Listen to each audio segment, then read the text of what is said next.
Hi, my name is Amy. Thank you very much for watching, and let's make the best decisions that we can with the information that we have at the time. This is for entertainment purposes only, so if you are entertained, please like and subscribe. I would really appreciate it. Today, we're going to talk about RIOX, which is the new ETF that Defiance just launched today, January the 3rd, but not before a few housekeeping items. First of all, in that MSTX betrayal video, I mistakenly said that it is the most volatile stock in the S&P, but MicroStrategy is not in the S&P 500, so it's hard to be the most volatile stock if it's not included in that index. But it is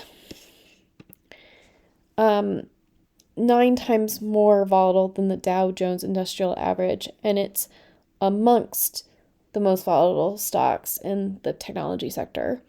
But the point of that is that MicroStrategy is very volatile. They're having a hard time getting the swaps, so they're having to use different techniques in order to achieve 2x. So that part remains true. And then on my way to tell you all about RIOX, which is the 2x of the Riot platforms company, when I had checked my email on New Year's Eve, I had seen this ETF that Defiance just launched, NVOX, and I was going to make an entire video complaining about it because I don't think anyone's actually asked for this to be a 2x ETF, and I don't think anyone should really be even investing in the underlying, at least from my perspective and how I invest. Novo Nordisk is a healthcare company based in Denmark, and they're trying to cure diabetes. So, I mean, healthcare stocks, have we not learned from Moderna? I just think that healthcare in general is very dangerous to invest in because, when it goes good, it's going great, but they only need one denied patent or to have a bad batch of something, and then all of a sudden that company goes away because it's a risk in that sector. So, I mean, up to you, but I was just going to say, thank you, Defiance. I don't think anybody asked for this. I've never really heard of Novo before, but you do you, Defiance. But then I was checking my email today, and now they have RIOX, which actually came out today, and I'm much more excited to be talking about this. So, hey, you don't get me complaining about something for 10 minutes, so lucky you. So, first of all, Riot Platforms is not Riot Games, which fooled me for a second. I had never really heard of Riot Platforms before, but it is a Bitcoin mining company, and so it's in the same class as Amara or Cores. And I'm so invested in MicroStrategy that I don't think that I have room in my portfolio to do a 2x leverage on a Bitcoin mining company.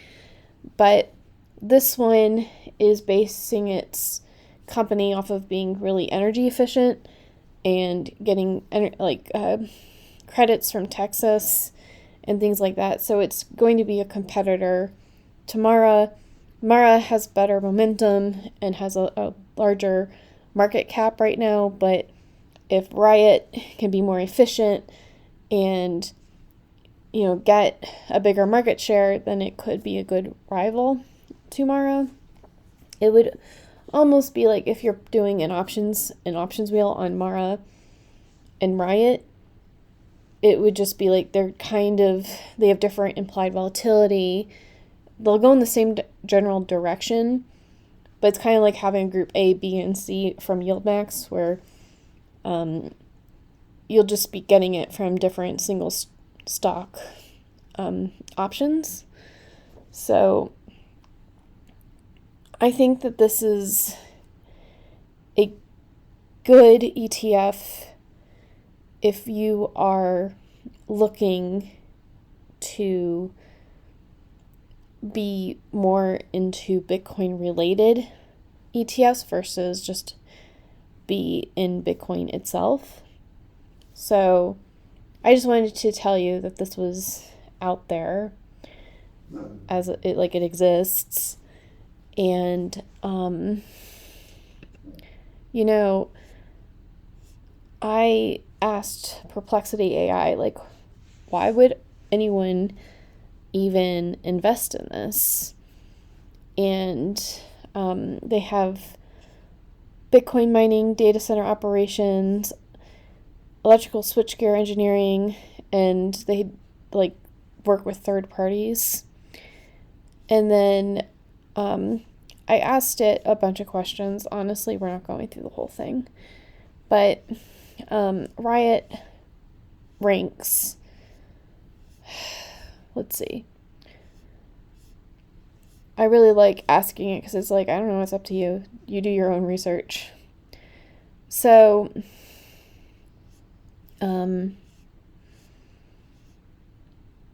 I didn't know what EH/S is, but it's exahashes per second. So the quicker it is, the bigger the number, the better it is. Then, so here, Mara scores a 7 out of 10. It has the largest market cap. Momentum score is 82. The has a quality score of 65. It has revenue of 388 million, a positive EBITDA, and then a lower PE ratio of 20.41. So that's a 7 out of 10. Riot ranks a 6 out of 10. So it has the second largest market cap. It has lower mining cost and a higher operating margin, which is 43% versus, I believe Mara has like a 17%. And then it has a more diversified approach with the data center hosting and engineering services. They have a flexible power consumption strategy, and then they have a lower quality score of 43 and a momentum score of 23. So that's a big difference between an 82 and a 23. But Cores has a very small market cap. It has plans to increase their hash rate to be the highest hash rate of these three companies by the end of 2024, which I guess that happened. They just haven't updated their sources that they're looking at. And then they have significant contracts with AI companies like CoreWeave, and they recently emerged from a bankruptcy, so they're cheaper. So they're saying that Mara is the best buy for the next year, but this is the same AI that told me that MicroStrategy is the most volatile stock in the S&P 500. So take it with a grain of salt. AI can sometimes, especially like language model ones, they will tell you something pretty just because it sounds good instead of it being factually true. So with this one, more than a lot of the other ones, do your own research. I just wanted to make sure that you knew that RIOX was a thing. I know that a lot of you are just high-income ETF people. Actually, while we're here, if you don't mind going around with me, because a lot of the times, like, I learned about Mara because it was a holding in ULTY. Let's go see what is ULTY doing. What are their top holdings right now? By the way, it doesn't look like they're going to recover, first of all, the price from the last distribution, and then they're also not going to recover my cost basis. So They may or may not be on my poo list. Okay. So, I mean, they have AMD, which is something I'm interested in. They have Baba, which I'm interested in. Kava is fine. I don't know what this company is or this one, but I'm pretty sure I'm not angry at them. What is...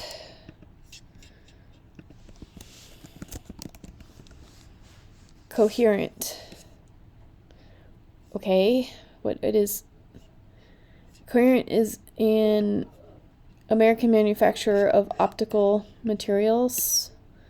Okay, so it's a semiconductor business. Okay. You do you. And then, so we have Coherent, we have Coinbase, we have CrowdStrike, and Dell. And they are really, really holding on to that Donald J. Trump stock. Oh, Dollar General. That's weird. Elf Beauty, which is good. Hims, which is also good. They still have Mara, which they just took that out and made it Maro. And then they still have Moderna for some reason. MicroStrategies, and then you all are just trying to pop quiz me on what this is. Is this like Micron or something? Oh, it is Micron, which I've been hearing a lot about getting hyped. And then NVIDIA. Oh, hey, look. NVO. So that's why Defiance is doing NVO. Because apparently it is the newest little high implied volatility stock out there. So that makes more sense. It is a multinational pharmaceutical company headquartered in that place. And so, yeah, we did not learn our lesson with Moderna. We are just going to keep doing different pharmaceutical companies, apparently. And then Palo Alto. I think this is the one that Jay kept saying wrong. I also don't know much about it, but we have Palantir and Roku, which makes sense. Like, they're still trying to be relevant. And Soxel and what is Symbolic Incorporation? We have Coherency, and now we're being symbolic. But can we have like real cold hard cash? Would be great. Oh, okay, so it's robotics. That's nice. Oh, it's not symbolic, it's symbiotic. That makes it okay, fine, I guess. Talon, which I've never heard about before. Either are they like nuclear energy or are they just like regular energy? This is fun.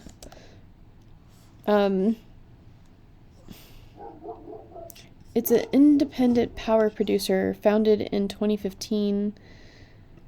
This doesn't tell me. It's probably just a regular power company. What are we doing? This one. Okay. Then we have TQQQ. We have Tesla. Oh, that's how they're going to play it. United Healthcare. Okay. Okay, that's fine. That's fine. Yup.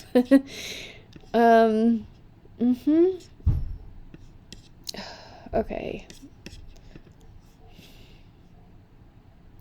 Is this the actual UPS, like, mailing stuff?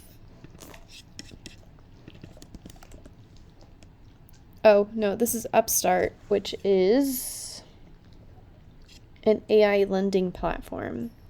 So Upstart,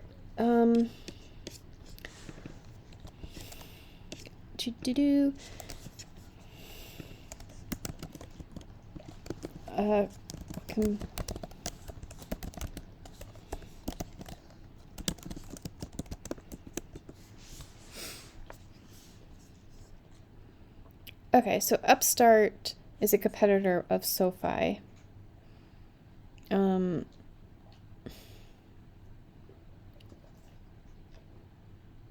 So SoFi has a better range of things that they're doing. It just sounded like it was going to be the same from a a top level of my understanding what we're talking about. I really love the cash and other. Vertiv. No, not ringing many bells. No. Vertiv. Okay, so it's like a data center. That makes sense. We're sticking with themes. Mostly culture war things and robotics and Bitcoin. That's nice. And semiconductor things. Anyways, so all I'm saying is if I wanted to like pick single stocks and do options on them, most of these, like at least 80% of these would be things I would actually do options myself on if I had a bunch of money. Like AMD's expensive, like a lot of these are over $100. Like I don't have the money to do it myself, but if I did, like, you know, these sound cool, like robotics and semiconductors and data centers. And anyways, that went on a little of a rant, but I don't know what happened with the Nordic thing, but that's why. And thank you, ULTY, for always holding all of the highest implied volatility stocks, so that people that like me that don't necessarily follow day to day what is the new highest implied volatility shakeup ETF,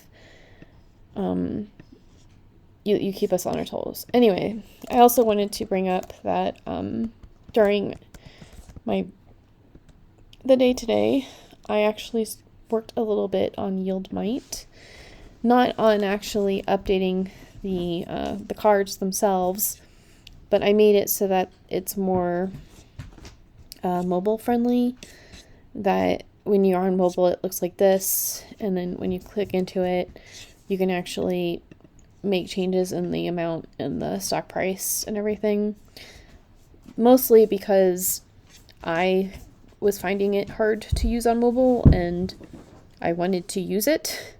So I've made those changes. I will try to get all of the tickers up to date this weekend and get my spreadsheet updated for the rest of the month. So anyways, what we learned is that I am a non-believer when it comes to pharmaceutical companies, and I'm kind of a junkie for anything Bitcoin related. But this is a no from me for now, mostly because I'm in so much MicroStrategy. But if you wanted to diversify without like actually diversifying, this would be your move. So what do you think? Are you interested in any of these 2x leveraged ETFs? And do you think that ULTY is going to sweep in the last minute next week and actually recover their NAV? I will talk to you all later. Bye.